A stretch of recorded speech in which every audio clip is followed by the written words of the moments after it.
వరు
doctor, patient blood group B positive doctor.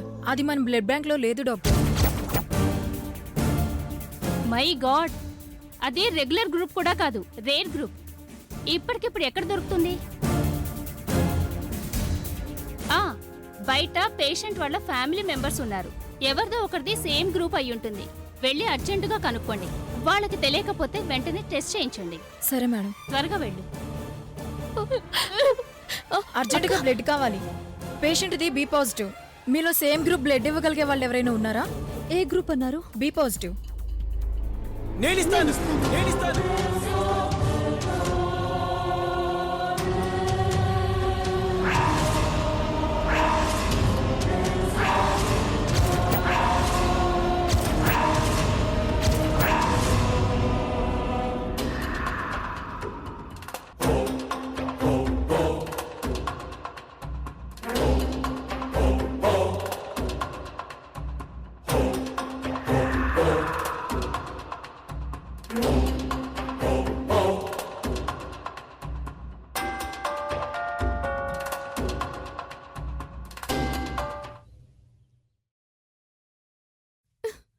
ఇంట్లో అమ్మ లేదక్క. నేనుండను. నాకు ఉండబుద్ధి కావట్లేదు. నేను హాస్పిటల్కి వెళ్తాను. బావా, నన్ను వదిలిపెట్టి రా బావా, ప్లీజ్ బావా. కాసేపు ఇంట్లో అమ్మ లేకపోతేనే నాన్న అటు ఇటు తిరుగుతూ ఎదురు చూస్తూ ఉంటారు. మనకి ఇల్లు బాగా బోసుగా కనిపిస్తుంది. హఠాత్తుగా ఇలా జరిగిందంటే దీనికంతటికి కారణం ఆ పార్తుగాడే. మన ఫ్యామిలీకి శనిలా పట్టుకున్నాడు. వాడెక్కడ అడుగు పెడితే అక్కడంతా సర్వనాశనమే.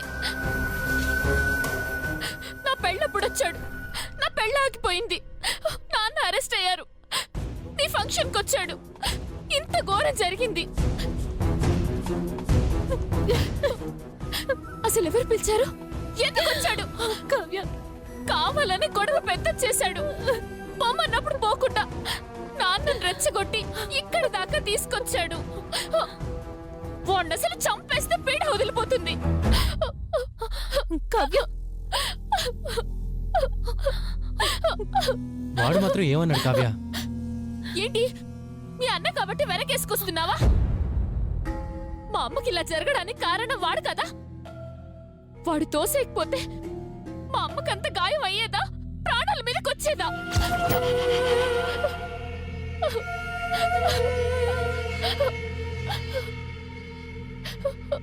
వాడేం కావాలని చేయలేదు.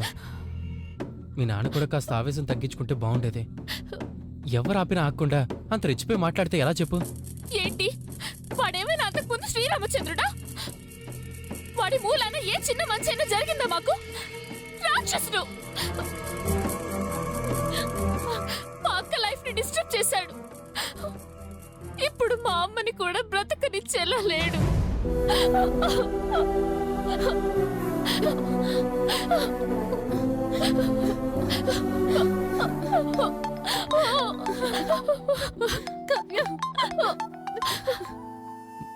పార్థుగడా, ఇప్పుడు వీళ్ళ ముందు వాడితో మాట్లాడితే బాగుండదా?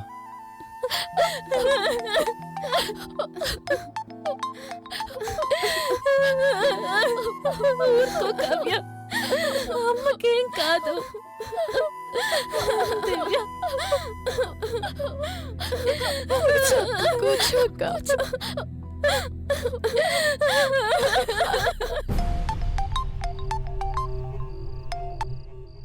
ఏంట్రా నేను నీతో మాట్లాడాలి. ఇప్పుడా? ఎక్కడికి రావాలి? నేను ఈ ఇంటి ముందే ఉన్నాను రా.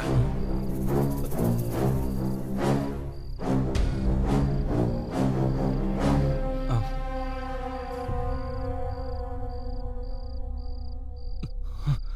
ఇక్కడికి ఎందుకు వచ్చావురా? నీ పేరెత్తితేనే మండిపడుతున్నారని తెలుసు కూడా ఇంటికి ఎందుకు వచ్చావు? చాలా టెన్షన్ గా ఉందిరా. అనుకున్నదంతా తలకిందులైపోయి ఊహించినవన్నీ జరిగిపోతున్నాయి. ముందే మాట చెప్పు, అసలు అత్తయ్యకి ఎలా ఉంది? సర్జరీ చేసేశారు. వరుదిని బ్లడ్ సూట్ అయింది, తనే ఇచ్చింది. కాకపోతే ఇంకా స్పృహలోకి రాలేదు. డాక్టర్స్తో వరుదిని మాట్లాడితే అవుట్ ఆఫ్ డేంజర్ అని చెప్పారట. సో ప్రాణానికైతే ప్రమాదం లేదురా. పోనీలేరా, ఈ గొడవ మూలంగా ఆవిడెక్కడ బలైపోతుందని భయపడ్డాను. ఆవిడకి ఏదైనా అయితే ఎవరు అన్నా అనకపోయినా నన్ను నేను క్షమించుకోలేను. నువ్వు కావాలని చేసిందేం కాదులేరా. ఇంతకు ముందైతే నీ తప్పు ఉండేది కాబట్టి మామయ్య ఎన్నన్నా నాకు తప్పనిపించేది కాదు. ఈసారి మాత్రం నాకు మండిందిరా. ఏం చెప్పినా వినిపించుకోవట్లేదు, ఎవ్వరు చెప్పినా వినిపించుకోవట్లేదు. మూర్ఖంగా తయారయ్యాడు. ఆయన సంగతి తెలిసి కూడా అంతమందిలో పరువు తీసుకోవడానికి కాకపోతే ఎందుకొచ్చావురా? నిజమేరా, నేను రాకుండా ఉండాల్సింది. ఇటు మీ ఫంక్షన్ పాడైంది, అటు అత్తయ్య పరిస్థితి సీరియస్గా మారింది. పోన్లేరా, నువ్వేం బాధపడకు. అత్తయ్యకేం కాదని డాక్టర్స్ చెప్పారు కదా. అసలు ఈ విషయంలో వరదని ఏముంటుందిరా? అంత ఆలోచించే టైం గాని పరిస్థితి గాని అక్కడ లేదురా.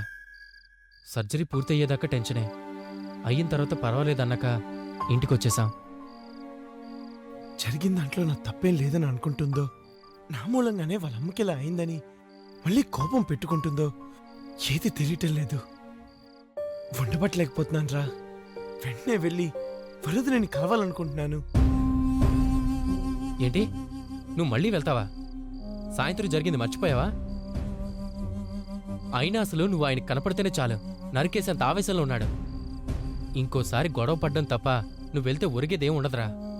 పైగా వరుదిని కూడా ఈ గొడవల మూలంగా చాలా డిస్టర్బ్ అవుతుంది. మరి వరు ఫీలింగ్స్ ఎలా తెలుసుకోవాలరా?